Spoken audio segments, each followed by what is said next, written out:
Buenas tardes, compañeras, compañeros. Estamos aquí en la transmisión semanal de la Cuarta Transformación en Cuauhtémoc para dar los mensajes correspondientes a este día 10 de octubre del año 2022. Aquí en la transmisión nos acompañan dos distinguidos líderes, el compañero arquitecto Ángel Vargas, quien dará lectura al pronunciamiento general, el compañero líder, licenciado, abogado, defensor de las causas justas, amantísimo esposo, padre de más de 10, nada, es cierto, el compañero Eduardo Calderón y un servidor. Vamos a darle el uso de la palabra a nuestro estimado compañero Ángel Vargas. Un aplauso, por favor. Gracias, maestro. Buenas tardes. Sandra Cuevas, mentira y propaganda. Los cuauhtemenses cumplimos ya un año del gobierno espurio de Sandra Cuevas. Al respecto, hemos hablado y denunciado permanentemente sobre las características de esta indigna administración. Hemos coincidido en definir las características tales como su banalidad, su adicción al escándalo y su narcisismo. Se trata, en síntesis, de una persona que mediante el fraude llegó al poder y a través de la comunicación mediática, los discursos estridentes y la propaganda negativa, pretende afianzarse como la alcaldesa e impulsar su perfil hacia espacios de mayor incidencia y relevancia. Cada uno de los actos que motivan su presencia en redes y en medios tienen un elemento en común: la mentira. Se trata de la tergiversación de los hechos puntuales y objetivos, los cuales aspira a derribar, aunque no traten información interpretable, subjetiva o confusa. Su intención es moldear y apropiarse de la verdad y de la realidad para construir una historia, una narrativa que justifique y solape cada una de sus ocurrencias. Su principio propagandístico fundamental es: una mentira repetida 1000 veces se convierte en una verdad. La semana pasada nos permitió observar a detalle la manera en la que Sandra Cuevas y sus asesores en materia de comunicacional, encabezados por el impresentable Carlos Alarraqui, pretenden hacer pasar una situación objetiva como lo es la comisión de un delito, o por un hecho inverosímil como la supuesta persecución política que enuncian con insistencia. Nos referimos al hecho de que Sandra Cuevas celebró su absolución por el delito de agresiones cometido en contra de los policías de la alcaldía, proceso por el cual se declaró culpable y tuvo que reparar el daño para poder librar la separación del cargo que dictó un tribunal administrativo. En su supuesta victoria, además, aprovechó para arremeter contra la jefa de gobierno, Claudia Sheinbaum, y volvió a acusarla de persecución política, aclarando a su vez una obviedad, que no tendría antecedentes penales. Sandra Cuevas fue vinculada a proceso, pero al abreviar la etapa de enjuiciamiento aceptó su culpabilidad y se comprometió a reparar el daño que ocasionó a las víctimas. El juzgador además consideró necesario que Sandra Cuevas emitiera una disculpa pública y se sometiera a un tratamiento de control de ira. Como consecuencia de todo ello es que pudo regresar a la titularidad de la alcaldía. Que el juez de ejecución de las penas haya suspendido la causa penal no debe sorprender, toda vez que Sandra Cuevas ya había aceptado su culpabilidad y las víctimas habían aceptado la reparación del daño, así como la disculpa pública. Vale la pena preguntarse: ¿en dónde está la supuesta persecución política que sufre Sandra Cuevas? Si un poder público, autónomo e independiente como el Poder Judicial de la Ciudad de México le ha respetado cada etapa del procedimiento e incluso le ha tolerado la celebración de su supuesta victoria. Se trata en esencia del mismo argumento que usa Santiago Taboada para justificar el intento de homicidio que realizó su padre, Daniel Taboada, en contra de un servidor público que, por cierto, esta semana ya fue vinculado a proceso. Daniel Taboada, sí, correcto. ¿Qué entienden los aliancistas del PRI, PAN y del PRD por persecución política? ¿O será en realidad que lo que les molesta es que ya no pueden hacer valer su pacto de impunidad? Históricamente la derecha siempre se ha validado de la mentira para llevar a cabo sus proyectos políticos. Sobra mencionar, por ejemplo, al propagandista de Hitler, Joseph Goebbels, de quien retomamos la frase rectora de la comunicación de Cuevas. En el caso de hoy, que hoy nos atañe, debe quedar claro que Sandra Cuevas no ganó absolutamente nada y además pretende engañar a la ciudadanía para justificar su abuso de autoridad y parecer a una victoria el hecho de haberse acogido al procedimiento abreviado para no someterse a la etapa de enjuiciamiento. En ese sentido, es nuestro deber moral hacer pública la verdad sobre este caso, dar la batalla en todos los terrenos, en el plano virtual, en el territorio y en los medios de comunicación. También es imprescindible delatar el modus operandi de la comunicación política, así como de la permanente tergiversación de hechos. El pueblo cuauhtemense, consciente, informado y organizado, será el único agente que con autenticidad podrá transformar y acabar con esta administración espuria y de terror. Muchas gracias. Muy bien. Gracias, Ángel.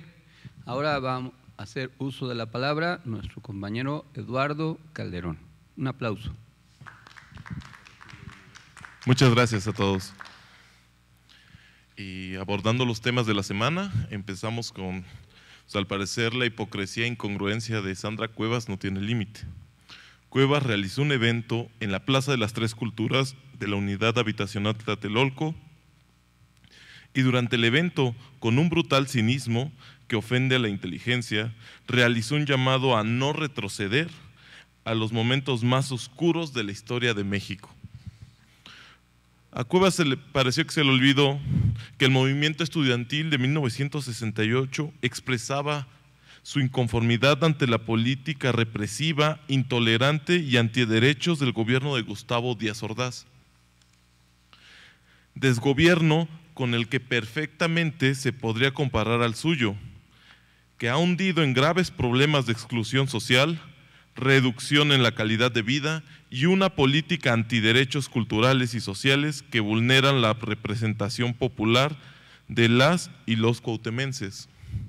El movimiento estudiantil de 1968 sucedió en un contexto mundial de clamores democráticos, antielitistas y antimilitares, que van desde el Mayo francés, la Primavera de Praga, el Otoño caliente de Italia, la Revolución cultural en China o las resistencias en Estados Unidos a la invasión de Vietnam.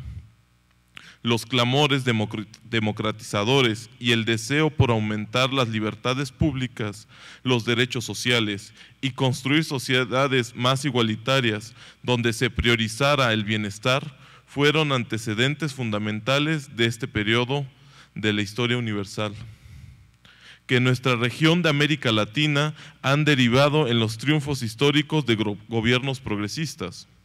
Por mencionar algunos gobiernos, destaca el del presidente Andrés Manuel López Obrador, de Gustavo Petro en Colombia, de Alberto Fernández en Argentina, entre otros, y es importante mencionar el próximo triunfo de Luis Ignacio Lula da Silva en Brasil.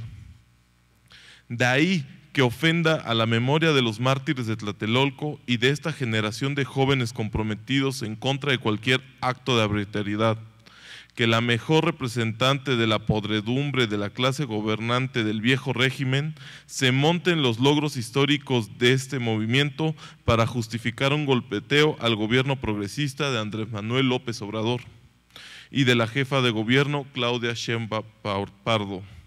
Cuevas omitió u olvidó las razones del movimiento.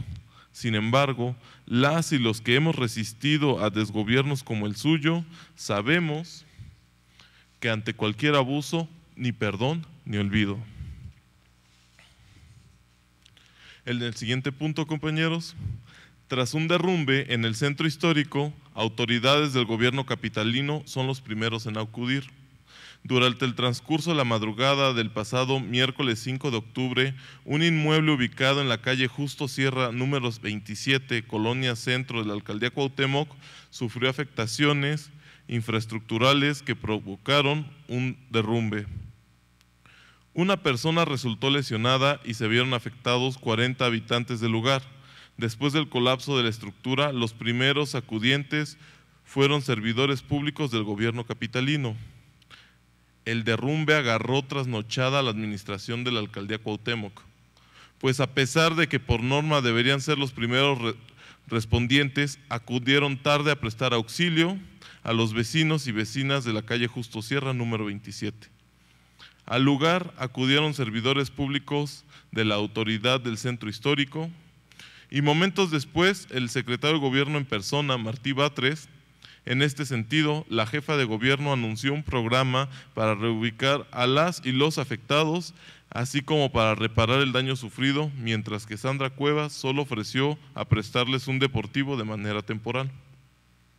Los vecinos denunciaron que habían notificado a personal de la alcaldía de algunas afectaciones derivadas del sismo el 19 de septiembre. Sin embargo, no recibieron la atención requerida para evitar este desastre.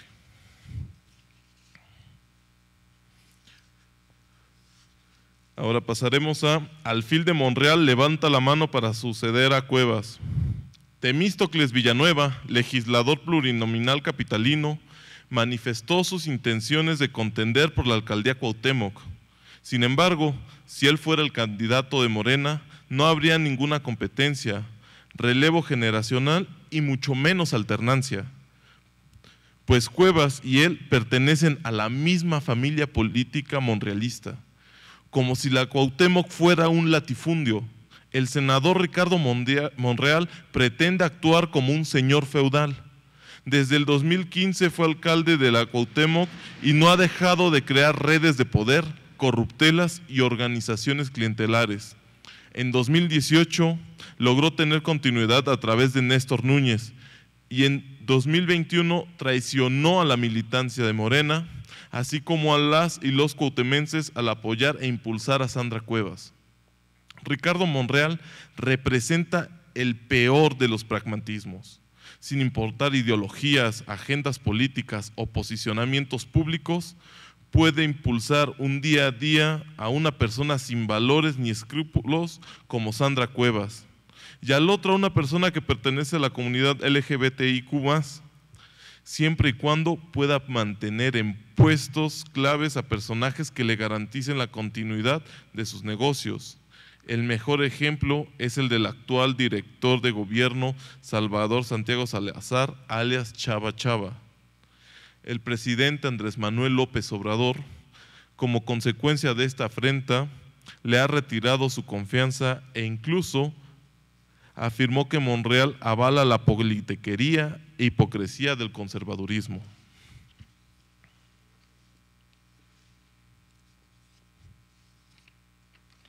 En el siguiente punto, Cuevas celebra su impunidad. Sandra Cuevas celebró que quedó absuelta por el delito de agresiones cometido en contra de policías de la alcaldía, proceso por el cual se declaró culpable y tuvo que reparar el daño para poder librar la separación del cargo que dictó un tribunal administrativo. En su supuesta victoria, además, aprovechó para arremeter en contra de la jefa de gobierno, Claudia Sheinbaum, y volvió a acusarla de persecución política. Sandra Cuevas no ganó absolutamente nada. Pretende engañar a la ciudadanía para justificar su abuso de autoridad y hacer parecer una victoria el resultado de haberse acogido a un procedimiento abreviado para no someterse a la etapa de enjuiciamiento.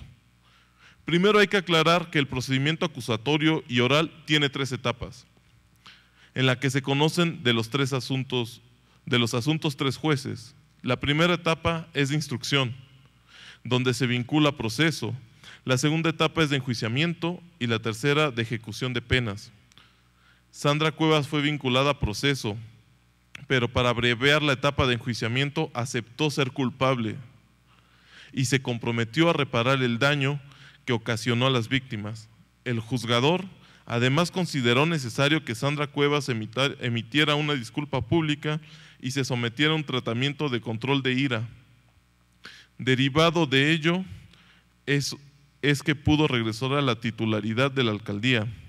El procedimiento, al haberse abreviado, se turnó a la última instancia, es decir, al juez de instrucción, para que pudiera emitir su opinión, validar el acuerdo y, en su caso, dar por concluida la causa penal. Situación que ocurrió este jueves 6 de octubre, por lo que no significa ninguna victoria procesal, sino un trámite más dentro del procedimiento penal al que se afrentó. En otras palabras, Sandra Cuevas es culpable.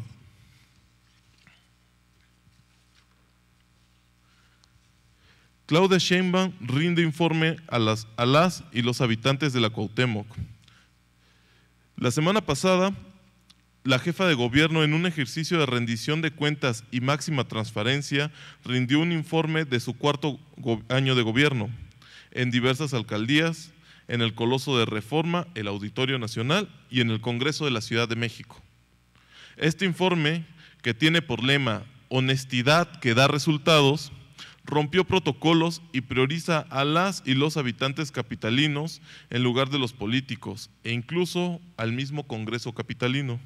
El objetivo es realizar un informe por alcaldía, así como por cumplir el tradicional informe ante la soberanía del Congreso local.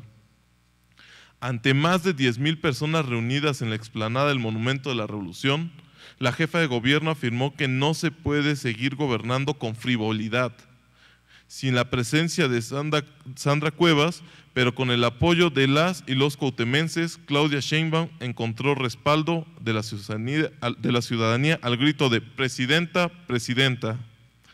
La jefa de gobierno destacó los avances en 7 tópicos: educación, vivienda digna, con particular énfasis en el Plan Maestro de Atlampa, los avances en la reconstrucción del sismo del 2017, e hizo mención y se solidarizó con los vecinos que sufrieron afectaciones en la calle Justo Sierra del centro histórico, transporte y movilidad, salud, recuperación del espacio público y su programa emblema Internet para Todos.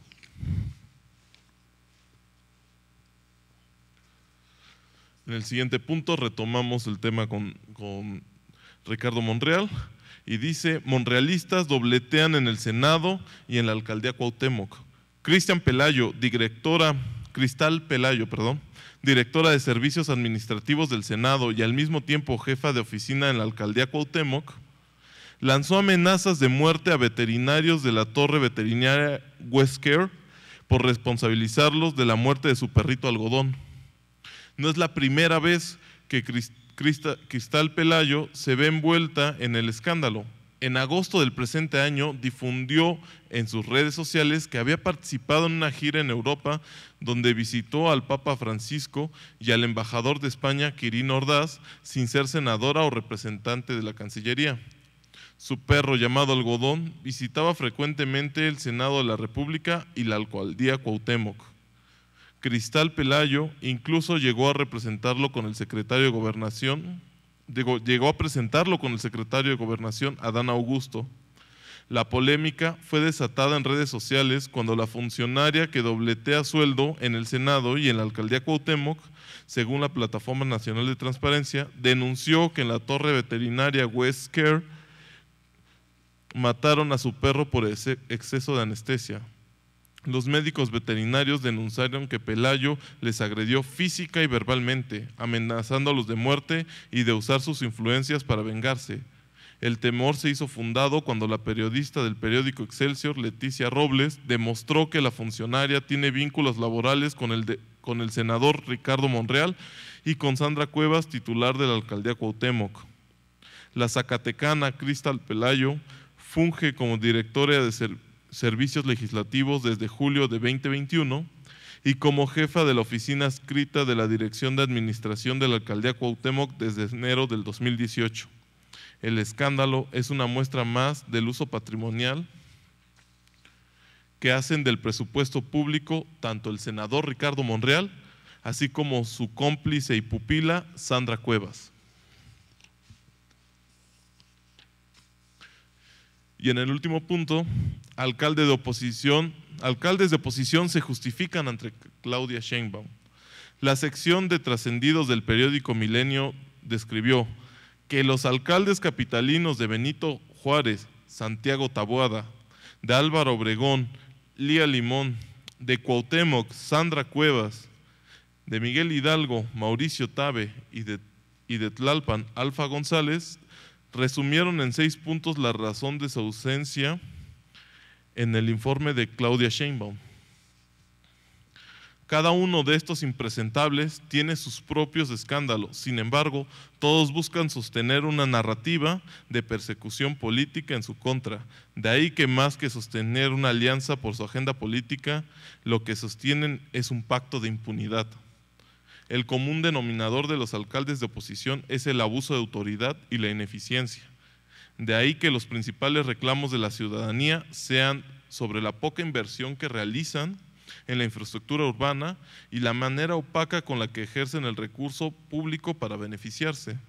Sus estrategias de gobierno además buscan la espectacularización y no atender a los problemas reales de la ciudadanía. En otras palabras, si no es instagrameable, los alcaldes no se paran en el territorio. La alianza de los alcaldes del PRIAN-RD, caracterizada por el nepotismo, clasismo, racismo, elitismo y corrupción, genera un clima de polarización entre las y los mexicanos y alimenta prejuicios sociales y culturales con la finalidad de mantener un estatus basado en la exclusión y segregación social. Es todo, compañeros y compañeros. Muchas gracias. Gracias, compañero Eduardo. Te damos la bienvenida a nuestra querida compañera Alba Ordaz, concejala en Cuauhtémoc. No sé si quiera hacer uso de la palabra. Vamos a pedirle que por favor nos dirija un mensaje. Un aplauso, por favor. Muchas gracias a todos, a todas. En esta tarde pues queremos compartir, además de lo ya expuesto aquí, pues seguramente se habló del informe que tuvimos la fortuna de presenciar y de asistir de nuestra jefa de gobierno, y pues me gustaría resaltar que fue un informe muy concurrido, un informe muy alegre, un día festivo, hasta el tiempo nos ayudó, no nos llovió hasta el final, pero sobre todo un informe muy real, un informe que se puede constatar, que a nosotros nos ha tocado constatar con nuestros vecinos, todos y cada uno de los logros que la jefa de gobierno ha hecho como cuarta transformación en la Ciudad de México. Y además el anuncio que ella dio de mi beca para empezar, para convertirlo en ley de manera constitucional, pues estará dando esta tarea en todas las escuelas, en todas las colonias, para que los vecinos y las vecinas conozcan el alcance que tiene este apoyo de mi beca para empezar en el tema de la educación. Es muy importante y pues qué más que se quede de manera constitucional.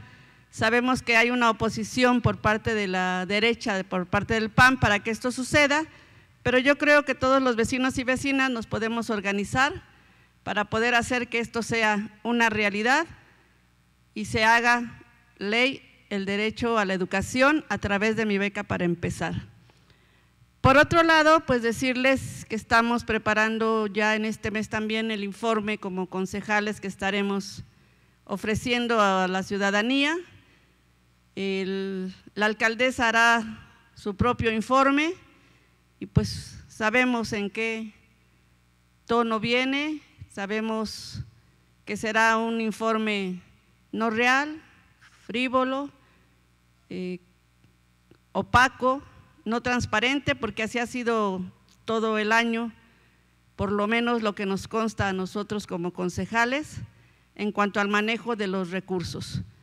Nosotros tenemos también como obligación en nuestra ley y en nuestro reglamento ofrecerles un informe de lo propio, y estaremos informando el recorrido que hemos hecho al lado de ustedes como vecinos y vecinas en este año que hemos transitado de manera conjunta con los principios que nos han regido desde el principio, que es no robar, no mentir y no traicionar. Muchas gracias.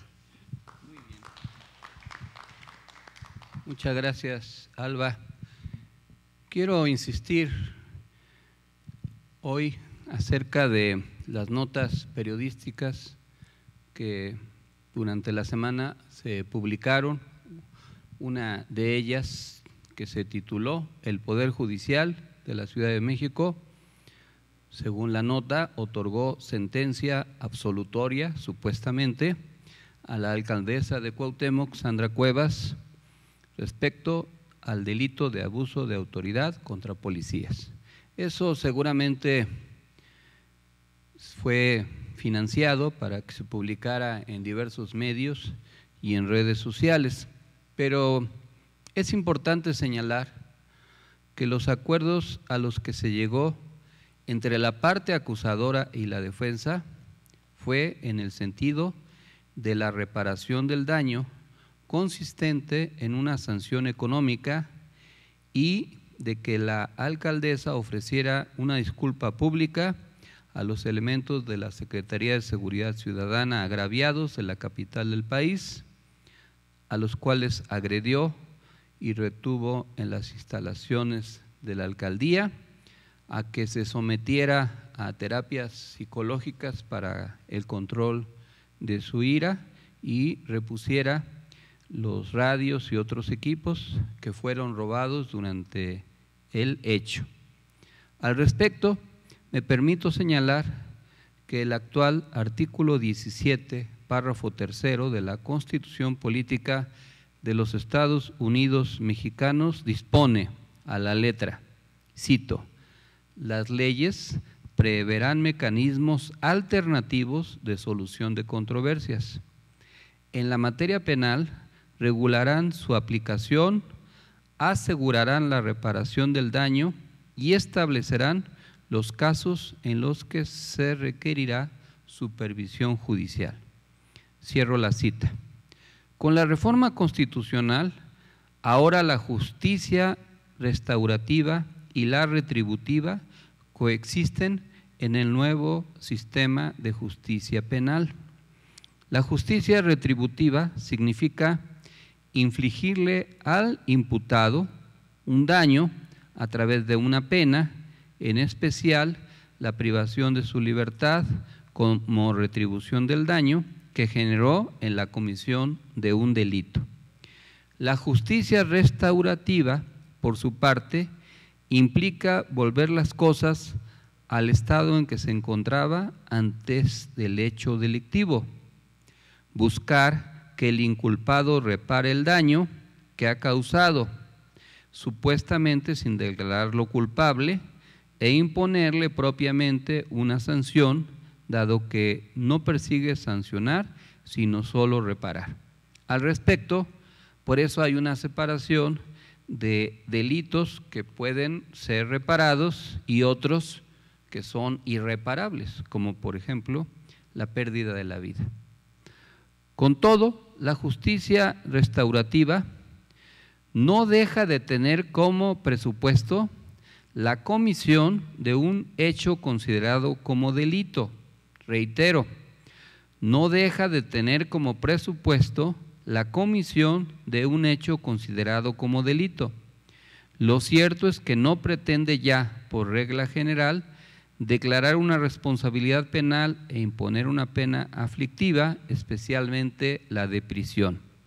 En este sentido, los mecanismos que buscan la justicia restaurativa requieren como punto de partida el consentimiento libre y voluntario de la víctima y del imputado a someter el conflicto a un proceso restaurativo, lo que implica que el imputado acepte los hechos de la imputación y que al menos no los cuestione.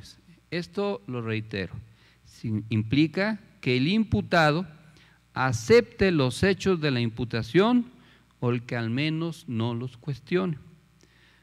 Por eso es importante aclarar que la señora Cuevas aceptó para someterse a este proceso la responsabilidad de los hechos que fue señalada y que ahora mañosamente esta sedicente abogada pretende hacer creer a la opinión pública como si se tratase de una absolución, que no hay tal.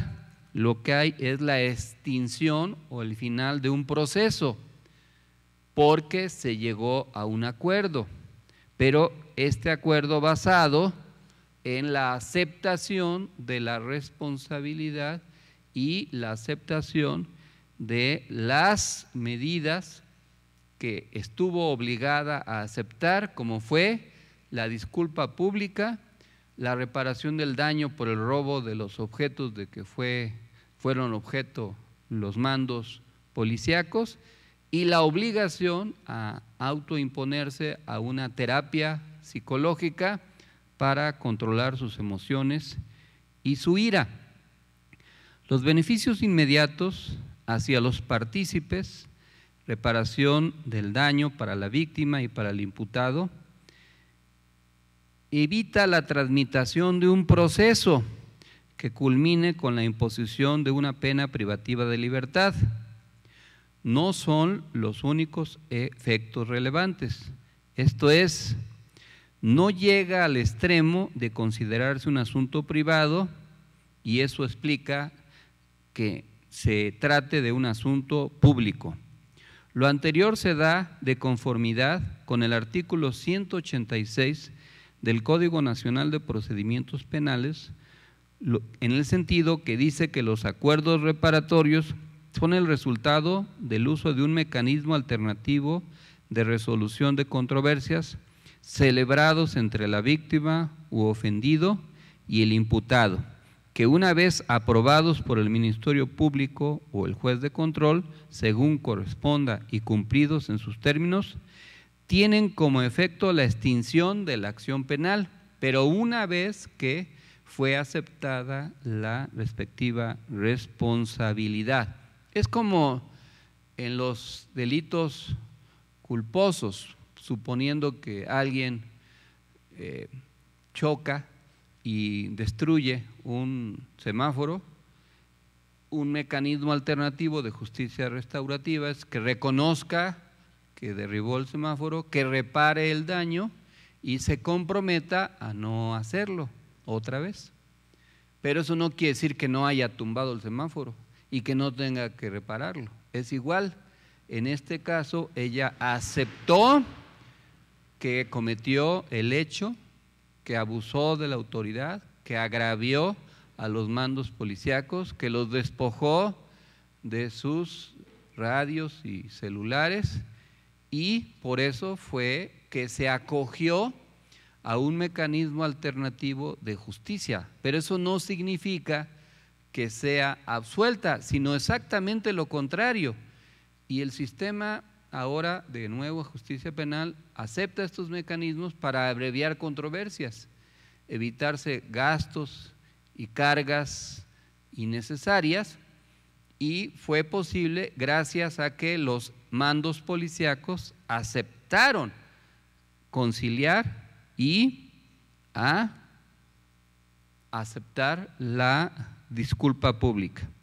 Acuérdense que incluso la señora Cuevas, al principio mañosamente, cuando se anunció este acuerdo, no reconoció los hechos y dijo que ella no aceptaba, y tuvo que presentarse nuevamente frente a los mandos policíacos, frente al juez y en una audiencia pública, a ofrecerles la disculpa pública que estaba obligada a declarar. Por eso decimos que de ahí a la celebración del referido acuerdo constituye una manifestación de voluntad de las partes que intervienen y entraña a la vez el consentimiento del imputado respecto del auto de vinculación. Esto es, que implica el consentimiento o voluntad de aceptar los hechos materia de la vinculación o acusación realizada por el Ministerio Público. Ello no implica que en audiencia inicial, una vez vinculada a proceso la señora Sandra Cuevas, aceptara los hechos que se le imputaban y negociara una salida alterna, reparación del daño, y con ello, una vez que se llevó a cabo la audiencia de cumplimiento, que esto fue lo que sucedió, se dio una audiencia de cumplimiento y se determinó la extinción del proceso, lo que no significa que esta persona, la señora Cuevas, fuera inocente, sino que ocupó un derecho procesal, ojo, el cual no puede volver a ocupar en el término de 2 años. Es decir, que si la señora Cuevas reincide, como lo ha venido haciendo, abusando de su autoridad, como hay denuncias múltiples, y se le somete nuevamente a proceso por otros hechos, ya no podría,